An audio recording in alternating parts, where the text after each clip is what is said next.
Good morning, students. So today we are starting our next unit of 11th class, that is unit 2nd, that is structural organization in plants and animals. And in this unit our first chapter is morphology of flowering plants.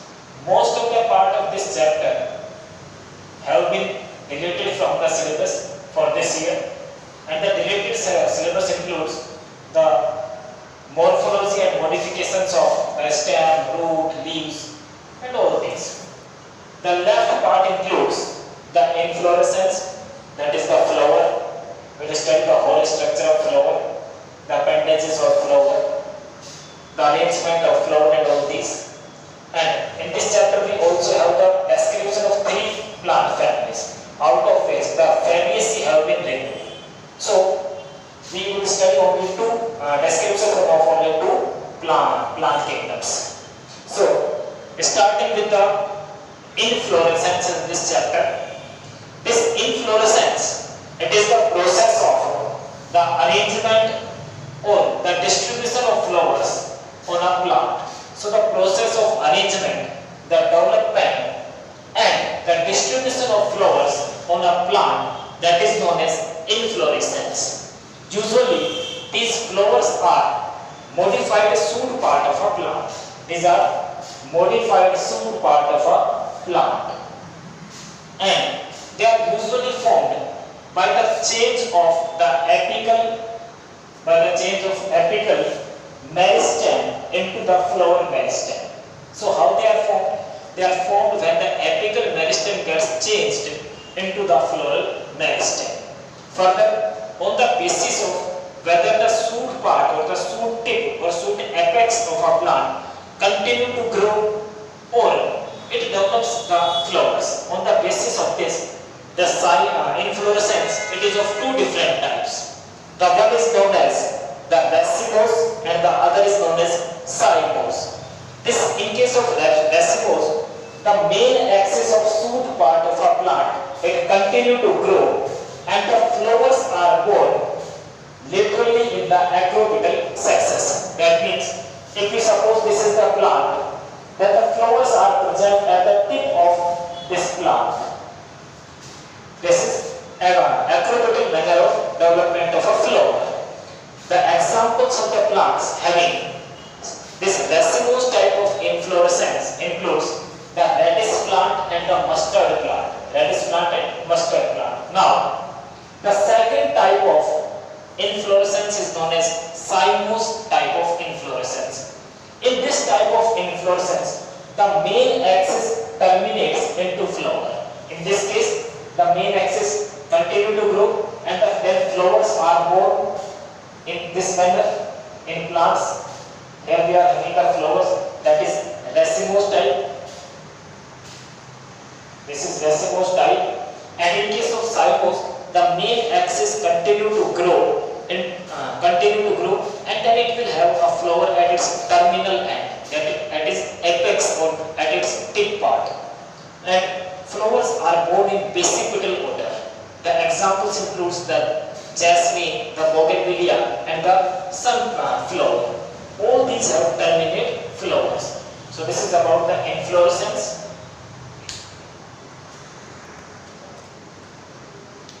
Now we will discuss about the flower, about its structure and its types. So, these flowers, these are reproductive units of a plant, which are made for sexual reproduction in case of angiospermic plants. So, flowers, these are reproductive units in angiospermic plants, and they are made for sexual reproduction in plants. Usually, a typical angiospermic plant, that contains 4 whorls of floral appendages. It contains 4 whorls of floral appendages. These 4 whorls of floral appendages usually includes calyx. Calyx means that is all the stamen present in a flower. They are together known as calyx. The second is corolla. All the sepals present in a flower, they are known as calyx. The second is corolla. This corolla includes all the petals present in a flower. The third is gynosium. Gynosium is female reproductive organ of a flower, and all the carpels or crystals present in a flower, they are known as gynosium. The fourth is androsium, and it is male reproductive organ of a flower. And all the stamens which are present in a flower, they are together known as androsium. Further, all these four holes of floral appendages, they are arranged on a swollen end of the pedicel, that is known as either thalamus or receptacles, which is either known as thalamus or it is also known as receptacles. Further, the calyx and corolla, they are usually the accessory organs of a flower, whereas the gynosium and androsium, they are reproductive organs of a flower. The gynosium and androsium are reproductive organs of a flower, and calyx and corolla are accessory organs of a flower. Now, in some plants such as lily, the calyx and corolla are not distinct. They are present in a fused state like, and such calyx and corolla, they are known as perianth. The example includes the lily plant. So, in case of lily plant, the calyx and corolla are not distinct. They are not separated from each other, and they are together known as perianth. Whereas, now further, if a plant contains both reproductive systems, that is male reproductive system as well as female reproductive system, then that plant is said to be bisexual or monoecious plant. Whereas if a plant contains only either stamen, that is male reproductive system, or a female reproductive system, then that plant is said to be the unisexual or it is dioecious plant or flower. Now we are going to discuss the symmetry and about floral appendages. So if we talk about the symmetry of a flower, then flowers show three different types of symmetry. Either they are showing radial symmetry, or they have the bilateral symmetry, or they can be asymmetrical. So if a flower can be divided into two equal radial halves by only one plane passing through its center, then such flowers are having the radial symmetry. And the flowers having radial symmetry, they are known as actinomorphic flowers.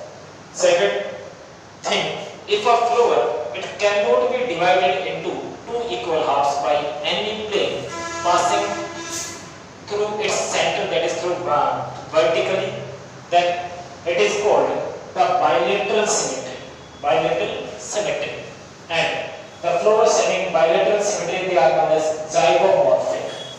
The examples of the plant having radial symmetry are mustard, datura and chili, whereas the examples of the plant of flowers having zygomorphic symmetry, that is pea, gulmohar, bean and cassia plants. Third, if any plane passing through a flower divides that flower into two equal halves, and it can be any plane, then that flower have irregular symmetry or it is asymmetrical, and the example is canna. So on the basis of symmetry, the flowers can be of three different types, that is the zygomorphic, the actinomorphic and the flowers which shows the irregular symmetry, that is asymmetrical. Further, on the basis of the multiple number of floral appendages which are present in a flower, floral appendages means the multiples of petals, the multiples of the sepals and all these. So on the basis of the multiple numbers of the floral appendages, the flowers can be trimerous, that is they contains the petals and sepals in the multiples of 3. They can be tetramerous, that means they contains the petals and sepals in the multiples of 4. Or they can be pentamerous, that is they contains the sepals and petals in the multiples of 5. So on the basis of the number of multiples of floral appendages, the flowers can be trimerous, pentamerous or tetramerous. Further, flowers with reduced leaf, they are known as brackets. So flowers with reduced leaf, that is brackets, at the base of their pedicel are known as brassicae. They are brassicae.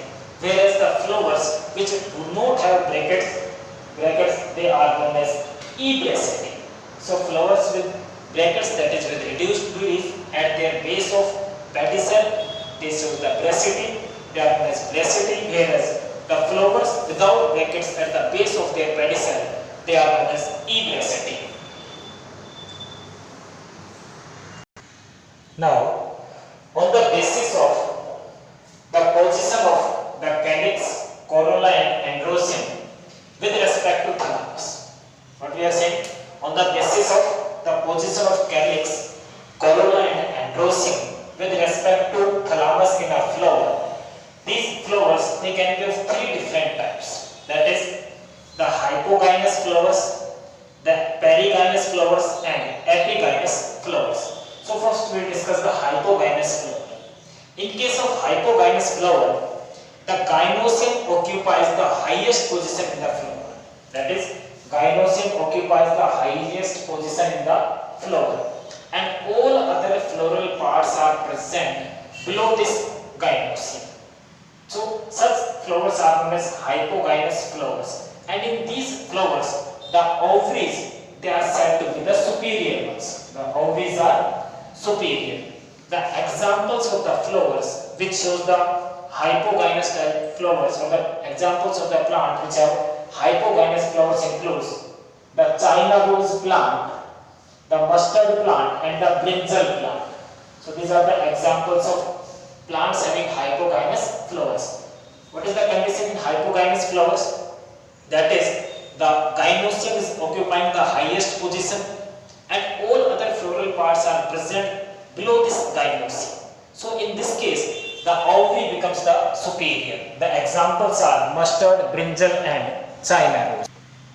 Now, the second type of flowers, they are known as perigynous flowers, and in case of perigynous flowers, the gynosium is situated in the center of a flower, and all other floral parts other than gynosium, they are present at the rim of thalamus. They are present at the rim of thalamus, which are present at the same level of the gynosium.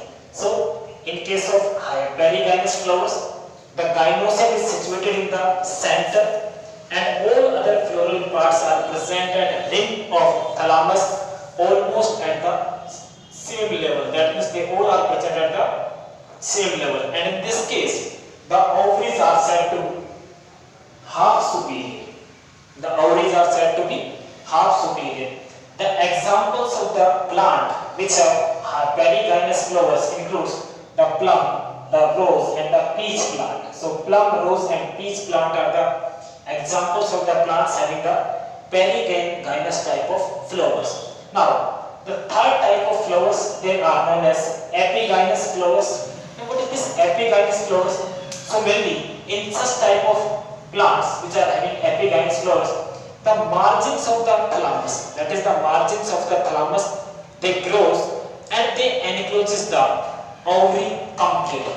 So in perigynous flowers, the margins of thalamus, they grows upward and they completely encloses the ovary. Further, these margins of thalamus, they usually gets fused with each other or fused with the ovary, and the other floral parts arises above the ovary. All other floral parts, they arises above the ovary, and in this case the ovary is said to be inferior. The ovary is said to be inferior. Further, the examples of the plants which have the epigynous type of flowers includes the sunflower, the guava and the cucumber. So on the basis of the position of calyx, the corolla and the androecium, with respect to this thalamus, the flowers are of three different types. Hypogynous flowers, in which the gynosium occupies the highest position and the rest of the floral parts are present below it. In this case, the ovary is said to be superior ovary. The second is perigynous type of flowers. In this case, the gynosium is situated in the center flower, and all other floral parts, they arises at the rim of thalamus and they are present at the same level. So ovary in this case is said to be half superior. Whereas the third type of flowers is epigynous flowers. in which the margins of thalamus grows and they completely encloses the ovary. They completely encloses the ovary and usually they get fused and all other floral parts arises above the level of ovary. So in this case the ovary is said to be inferior. Examples of hypogynous flowers are China rose, mustard and brinjal. Examples of perigynous flowers are plum, rose and peach. And examples of epigynous flowers includes the guava, cucumber and sunflower. Thank you students.